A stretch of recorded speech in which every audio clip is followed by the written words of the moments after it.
Meu nome é Yuri Rupitus Gonçalves, de licenciatura em Química, do terceiro semestre, segundo ano em Química. E eu vim fazer uma espécie de entrevista da segunda parte do meu portfólio. Hoje temos aqui a ilustre presença do Iago Rupitus Gonçalves, vulgo irmão do Yuri. Ei, Iago, como você está nesse dia? Tô um pouco desconcentrado, mas tô bem. Por que você está desconcentrado, Iago? Aqui é muito engraçado. Por que É que eu não engraçado? sou entrevistado sempre assim. Você não é muito entrevistado? Um cara tão famoso quanto você. Hoje eu vim fazer algumas perguntas pra você, mas antes, precisa se apresentar. Onde que você estuda, Iago? Eu estudo na Escola Municipal Maestro Roberto Pereira Paninho. O que você pensa em ser quando ficar mais velho? Professor de matemática. Professor de matemática? Interessante. Então vamos lá. Já que você pensa que quer ser um professor, tem algumas coisas que você tem que saber diferenciar, correto? Correto? Então hoje eu vim propor para você um desafio. Qual que é a diferença entre uma brincadeira e um jogo?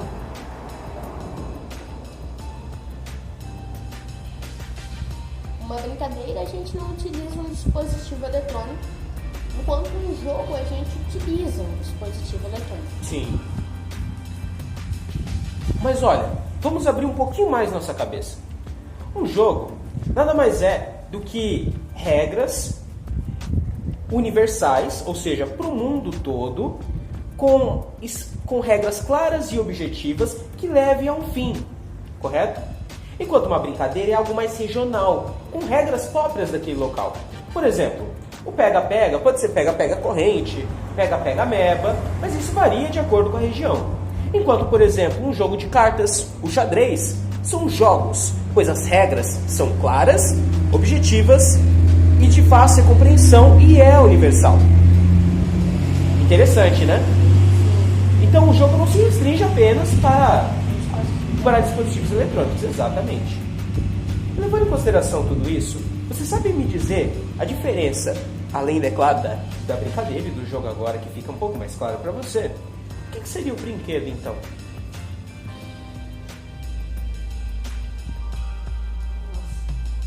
O que é um brinquedo para você? Algo que nos propõe entretenimento, Sim. nos diverte. Para mim, isso é um brinquedo. Algo feito com material. Feito com material? Sim. Tocável. Tudo que dá para tocar, então?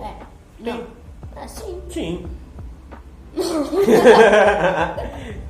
Não, mas você não está errado. Pensa o seguinte: jogos e brincadeiras são quase sinônimos usados no nosso dia a dia. É bem confusa a compreensão mesmo. Mas o que seria o brinquedo então? O brinquedo nada mais é do que um recurso. Por exemplo, a tábua do xadrez e as peças do xadrez são um brinquedo. Mas o jogo em si são as regras, o conjunto e a praticidade dele, o objetivo final. Ou seja, uma bola de futebol é um brinquedo, mas se eu usar ela e definir regras como um jogo de futebol, eu defino então o uso daquele brinquedo como um suporte para o meu jogo. Interessante, né? Mas você concorda comigo que isso são atividades lúdicas? Você sabe o que é uma atividade lúdica, Iago? Não. Você não sabe uma atividade lúdica? Uma atividade que te entretém? Entretém, com regras claras e objetivas. Uma atividade lúdica pode ser um jogo, por exemplo. Um jogo é uma atividade lúdica, porque tem regras, tem seu objetivo e sua função. Não é tão difícil, né, Iago? Não. O que acontece então, você consegue imaginar para mim, se eu aumentar demais as regras, colocar muitos empecilhos, tudo para o ensino, eu vou ter muita função didática, metodológica, a parte do professor, mas eu não vou ter tanta diversão. Você concorda comigo que ele deixa de ser um jogo e passa agora a ser apenas uma atividade de metodologia de ensino? Porque eu tenho que ter o equilíbrio entre a atividade e o aprendizado. Você pode me dizer um exemplo de um jogo que você gosta bastante?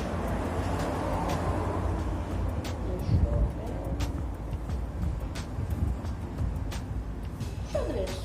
Xadrez. Exatamente. Xadrez é um jogo, pois além das regras claras e objetivas, eles englobam um aspecto universal que não muda de região para região. Obviamente pode ter suas variações, mas é um pouquinho mais restrita, afinal as regras do xadrez são claras e objetivas, como assim tem que ser um jogo. Interessante, né, Iago? Antes de mais nada, um copo d'água para você. E desejo para você o melhor. Afinal, você vai ser um professor excelente de matemática. Muito obrigado, Iago. Prazer. Dá um tchau para os nossos espectadores. Tchau, tchau. Só para deixarmos bem claro sobre a diferença sobre jogo e material didático. Temos um jogo didático quando a função lúdica e a função educativa estão em equilíbrio. Quando a função lúdica está mais pesada do que a função educativa, nós temos apenas um jogo, como qualquer outro. Agora, quando a função educativa está tendendo para baixo, ou seja, mais pesada, temos aí então apenas uma metodologia, um recurso didático. Tudo bem? Então, para termos o jogo educativo, temos que ter o equilíbrio entre a atividade lúdica, ou seja, a ludicidade, com o material didático. Temos então um jogo didático. Como todo jogo didático, temos regras objetivas e conclusivas que, ao decorrer do jogo, vão ficando cada vez mais claras para o jogador. A ideia deste jogo, que é o Chemic Wars, feito pelo Thiago e eu, no caso Yuri Rubitucci, a ideia basicamente é um tabuleiro com níveis de dificuldade em cada casinha, sendo verde fácil, azul médio e vermelho difícil, com pontuações respectivas de 3, 5 e 10 pontos. Os peões, um dado e cartas feitas já juntamente com o tabuleiro com nível de dificuldade.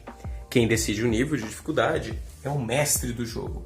Ele vai decidir quais cartas serão difíceis, fáceis e médias. Ao decorrer do jogo, temos essas linhas que, caso um jogador esteja aqui e outro aqui, ou independente do local nessa respectiva linha, ele tem a opção de batalhar com o outro adversário.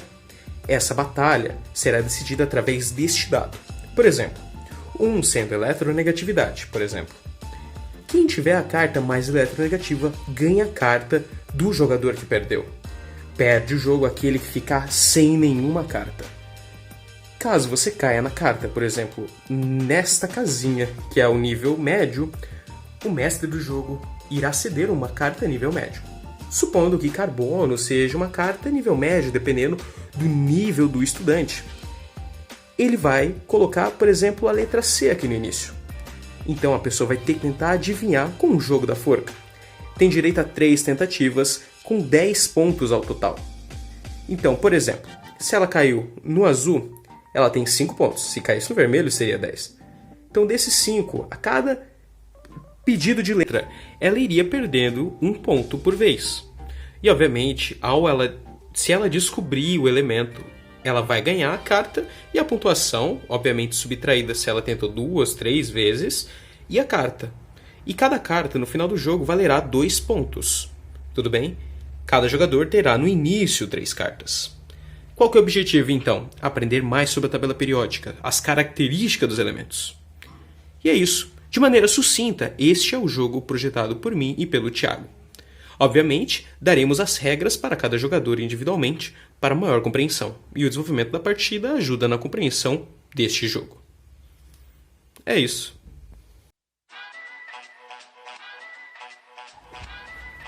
Tá difícil focar, Iago. O que aconteceu? Você quer um pouco d'água? Vai um pouco d'água, vai.